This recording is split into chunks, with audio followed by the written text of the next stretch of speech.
નમસ્તે, હું નીતાબેન કુકિંગ ચેનલથી. મિત્રો, મારી ચેનલમાં તમારું ખૂબ ખૂબ સ્વાગત છે.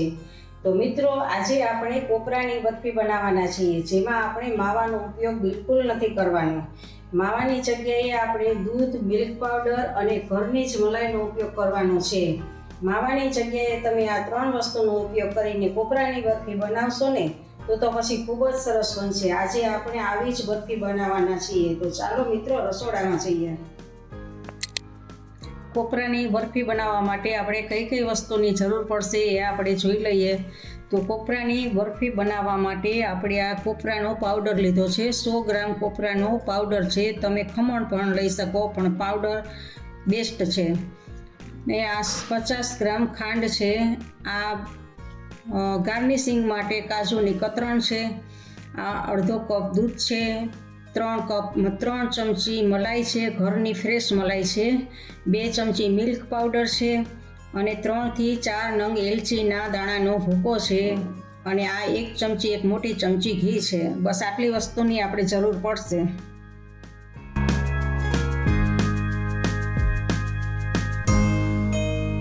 આ એક પવાલી છે, એમાં હું આ અડધો કપ દૂધ એડ કરું છું. અને સાથે જ એમાં આપણી આ ઘરની ફ્રેશ મલાઈ લીધી છે, મલાઈને એડ કરું છું.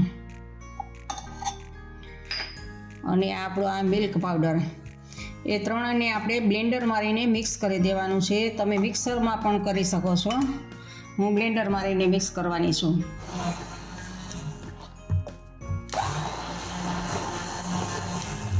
જુઓ, બ્લેન્ડર મારવાથી એકદમ મિલ્ક પાવડર છે એ દૂધમાં અને મલાઈમાં સરસ મિક્સ થઈ જાય છે, લમ્સ રહેતા નથી.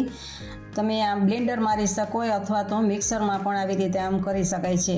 આ આપણી પ્રોસેસ બંધ થઈ ગઈ છે અને હવે આપણે બનાવીએ બરફી.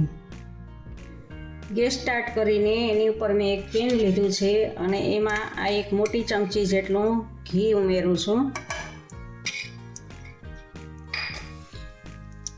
ઘી ગરમ થાય એટલે આપણે આ કોપરાનો પાવડર છે એને એમાં એડ કરવાનો છે. અને ધીમા ગેસે એને શેકવાનો છે સહેજ.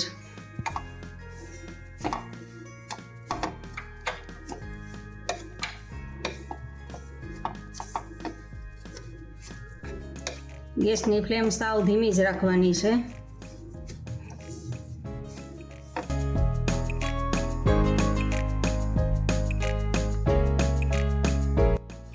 જો આ 2 મિનિટ થઈ ગઈ છે અને આપણે હલકો એવો આ શેકાઈ ગયો છે. આપણે જે આ મિશ્રણ તૈયાર કરેલું હતું, મિલ્ક પાવડર, મલાઈ અને દૂધ, એ આપણે આમાં એડ કરવાનું છે.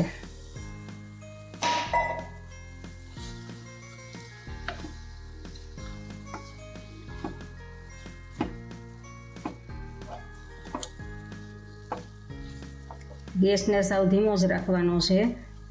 અને આપણે આ ખાંડ એડ કરવાની છે. બધું જ ભેગું કરીને હલાવવાનું છે.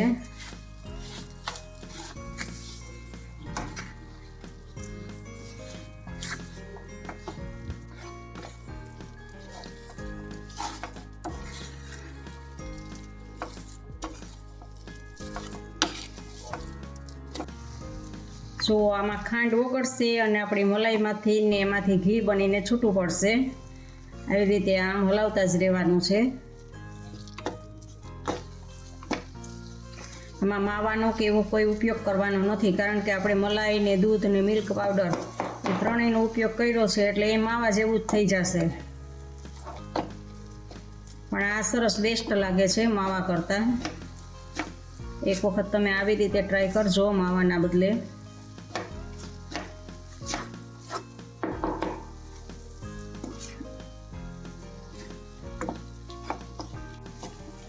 જો આમ સતત હલાવવાનું જ છે. ખૂબ જ સરસ લાગશે. આનો ટેસ્ટ ખૂબ જ સરસ આવે છે આવી રીતે બનાવશો ને તો.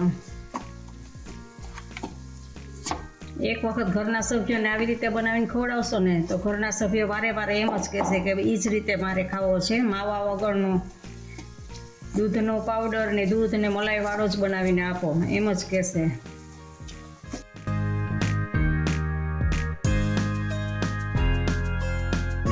જો આ મિશ્રણ આપણું હવે એકદમ સરસ કઠણ થઈ ગયું છે. તો હવે આપણે છેલ્લે આ એલચીનો ભૂકો છે એને એમાં એડ કરવાનો છે. આપણો ટેસ્ટ ખૂબ જ સરસ આવે એલચી નાખવાથી. હવે ગેસને બંધ કરી દેવાનો છે અને બધાને સારી રીતે મિક્સ કરી દેવાનું છે. એલચીનો પાવડર નાખેલો છે ને એટલે.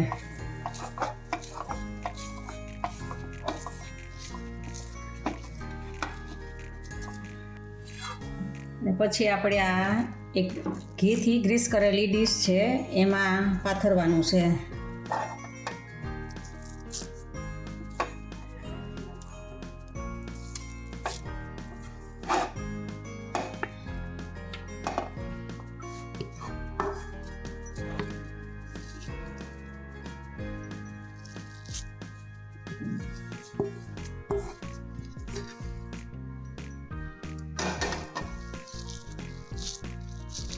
અને આમ બધી બાજુ ફેલાવી દેવાનું છે.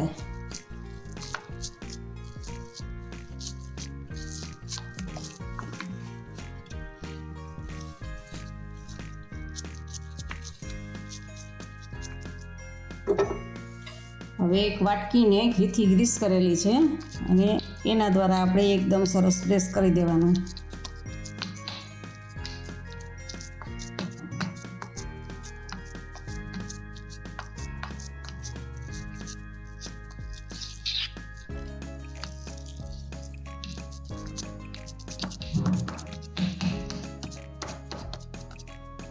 જો સરસ પ્રેસ થઈ ગયું છે.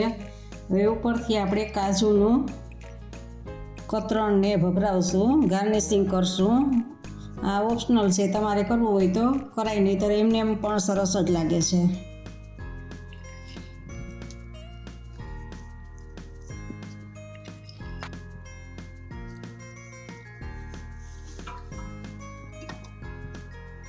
પાછું થોડું પ્રેસ કરવાનું એટલે અંદર બેસી જાય કાજુની કતરણ છે.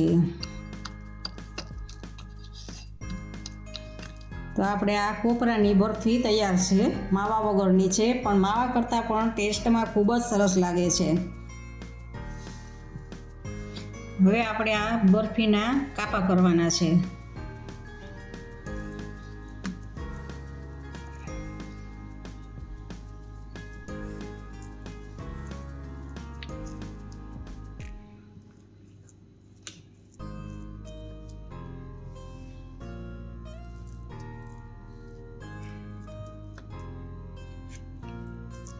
અને આને આપણે 1.5 થી 2 કલાક માટે રહેવા દેવાનું છે, જેથી કરીને 1.5 થી 2 કલાકમાં સરસ કઠણ ઢેફલી થઈ જાય. 3 કલાક જેવું થઈ ગયું છે. તો હવે આપણે ઢેફલીને આવી રીતે આમ ચોસલાને બહાર કાઢીએ.